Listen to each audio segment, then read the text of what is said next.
খুব সুন্দর একটা কাহিনী আছে। একবার এক ব্যক্তি নিজের অসফলতার জন্য ত্রস্ত হয়ে সময় দেবতার তপস্যা করতে বসলেন। উনি তপস্যা করলেন এবং সময় দেবতা প্রসন্ন হলেন, মানুষের রূপ ধারণ করে ওনার সামনে প্রকট হলেন। এবার সেই ব্যক্তি ওনাকে জিজ্ঞেস করলেন যে কি এমন আছে যার জন্য আপনি বারবার জয়ী হন আর আমি চিরকাল পরাজিত হয়ে থাকি? কেন এত পরিশ্রম করা সত্ত্বেও আমি সাফল্য লাভ করতে পারি না? তখন সময় দেবতা উত্তর দিলেন যে দিন হোক বা রাত, ঝড় হোক বা ভূমিকম্প, রোদ হোক বা বৃষ্টি হোক, সময়ের সূত্রপাত হোক বা প্রলয়, আমি থামি না, আমি চলতেই থাকি। আর সেই জন্য যিনি থেমে যান তিনি পরাজিত হন আর আমি জয়ী হই। এটাই আমাদের শিখতে হবে। জীবনে সবসময় চলতে থাকুন, কখনো থামবেন না। হ্যাঁ, কিছুক্ষণের জন্য বিরতি নিতে পারেন, বিশ্রাম করার জন্য, নিজেকে আরো সশক্ত করে তোলার জন্য, কিন্তু থেমে যাবেন না। নিরন্তর কর্ম করতে থাকুন, পরিশ্রম করতে থাকুন, তবেই এই সংসার আপনাকে মনে রাখবে। আসুন আমার সাথে ভালোবেসে বলুন রাধা রাধা। আমাদের মধ্যে এমন অনেক মানুষ আছেন যারা বই পড়তে পছন্দ করেন, অনেক মানুষ আছেন যারা ভিন্ন ভিন্ন রকমের কাহিনী পড়েন। এবার পড়তে পড়তে মাঝে এমন একটা অধ্যায় অবশ্যই আসে যা আমাদের হৃদয় স্পর্শ করে যায়। আমরা হৃদয় যন্ত্রণা অনুভব করি, তাও আমরা সেই কাহিনী শেষ পর্যন্ত পড়ি এবং তখন আমরা বুঝতে পারি যে সেই যন্ত্রণাময় অধ্যায়টি কেন এসেছিল, তার থেকে আমরা কি শিক্ষা পেলাম এবং আমরা অবশেষে লক্ষ্যেও পৌঁছলাম। কিন্তু যদি সেই যন্ত্রণাদায়ক অধ্যায়টিতে আপনি থেমে যান, আপনি যদি এটা ভাবেন যে আমি আর পড়তে পারবো না, তাহলে আপনি জানতেও পারবেন না যে পরবর্তীতে কি হতে চলেছে। এই মন দুঃখে ভরে উঠবে, মনে প্রশ্ন আসতেই থাকে যার উত্তর আমরা পাই না, নিজেদের লক্ষ্য বুঝতেই পারি না। এইভাবেই আমাদের জীবনেও যদি এমন কিছু হয় যা অত্যন্ত দুঃখজনক, যদি এমন কোনো কঠিন অধ্যায় আপনার জীবনে আসে, থামবেন না। তা হলো আপনার জীবনের কাহিনীর একটি যন্ত্রণাদায়ক দুঃখজনক অধ্যায় মাত্র। শেষ পর্যন্ত এই কাহিনীতে টিকে থাকুন, কর্ম করতে থাকুন। আপনি বুঝতে পেরে যাবেন যে এই কঠিন পরিস্থিতি আপনার জীবনে কেন এসেছিল। আপনি শিক্ষাও লাভ করবেন এবং লক্ষ্য লাভ করবেন। আসুন আমার সাথে ভালোবেসে বলুন রাধা রাধা। মানুষের জীবন বড়ই বিচিত্র হয়। যেই মুহূর্তে জন্ম নেয় একটা প্রতিস্পর্ধায় প্রবেশ করতে থাকে।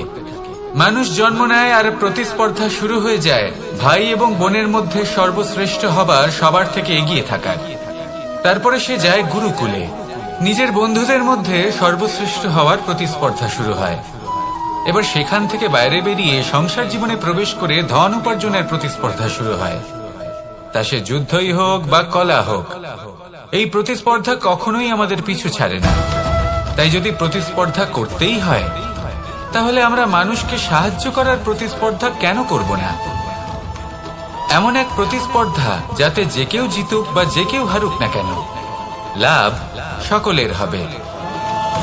সকলের মধ্যে প্রেম বিতরণ করতে থাকুন, এইভাবেই আনন্দ বিতরণ করতে থাকুন। আর আমার সাথে ভালোবেসে বলুন রাধা রাধা।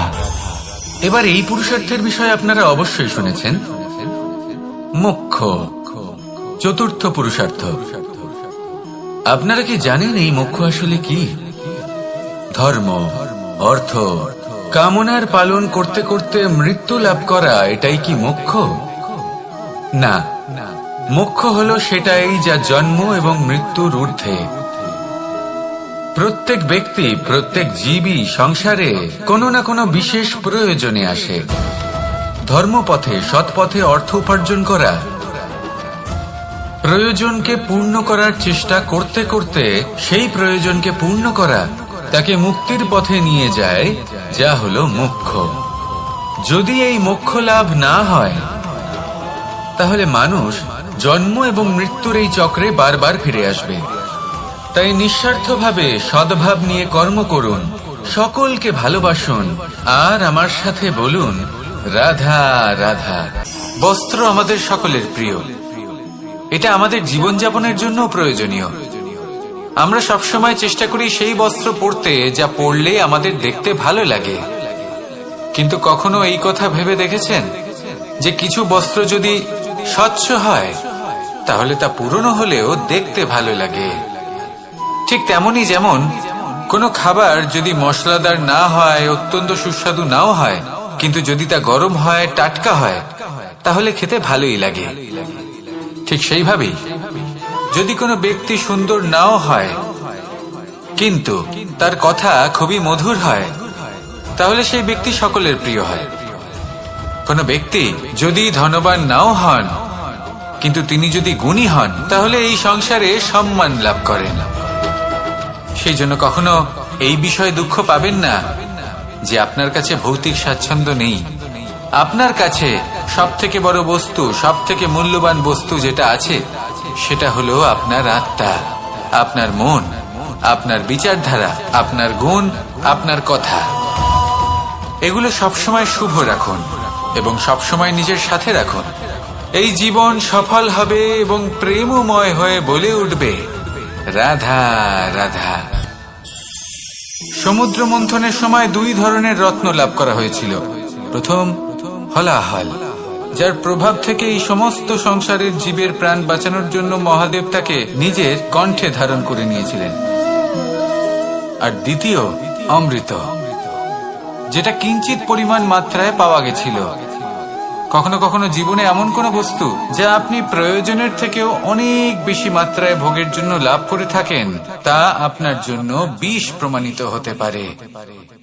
যেমন জল, প্রয়োজনের থেকে অনেক বেশি মাত্রায় যদি এই জল আসে তাহলে আপনার প্রাণ কাটতে পারে, কিন্তু পরিশ্রমের পরে এক পাত্র শীতল জল দ্বারা আপনি যদি স্নান করে নেন তাহলে তা আপনার শরীরের জন্য অমৃত হবে।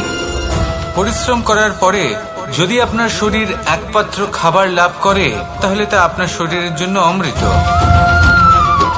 কিন্তু যদি কোনো পরিশ্রম না করেই আপনি দিনরাত শুধুই খাবার গ্রহণ করতে থাকেন তাহলে আপনার কাছে তা বিষ সমান। বিষ এবং অমৃত গ্রহণ করাটা আপনার উপরে নির্ভর করছে।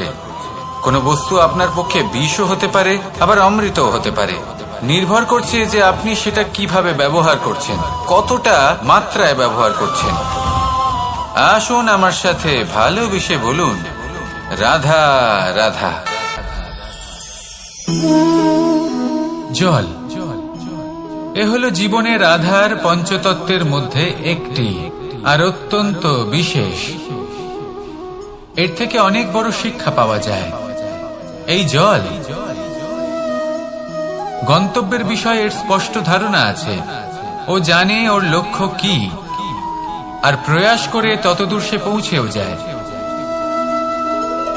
এটি পর্বত থেকে বয়ে নিচে নেমে আসে, নদীর সাথে সমাহিত হয়ে তার সাথে বয়ে চলে, চিরসবুজ বনানী গড়ে তোলে, প্রাণীদের তৃষ্ণা নিবারণ করে, সামনে এগিয়ে চলে, মানুষের সাথে মিলিত হয়।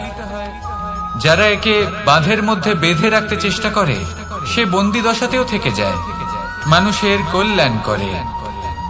তারপর বাঁধ থেকে মুক্তি পেয়ে এগিয়ে চলে, কোথাও ধাক্কা খায়, কোথাও বাধা পড়ে, কোথাও যদি পথ খুঁজে না পায় তাহলে পথ খুঁজেই নেয়, আর যেখানে পথ থাকে না সেখানে পথ বানিয়ে নেয়, আর শেষ পর্যন্ত নিজের লক্ষ্যে পৌঁছেই যায়, অর্থাৎ সমুদ্রে গিয়ে সমাহিত হয়ে যায়।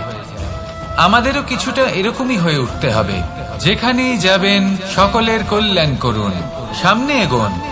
আপনি কোথাও পড়ে গেলে, ধাক্কা খেলে আঘাত লাগবেই, উত্থান পতন লেগেই থাকে। সামনে এগোতে থাকুন। কোথাও পথ না পেলে তা খুঁজে নিন, কোথাও পথ না থাকলে তা বানিয়ে নিন। নিজের গন্তব্যের কথা সব সময় মনে রাখুন। শেষ পর্যন্ত নিজের মোক্ষ লাভ আপনি অবশ্যই করবেন। আর আমার সাথে ভালোবেসে বলুন রাধা রাধা।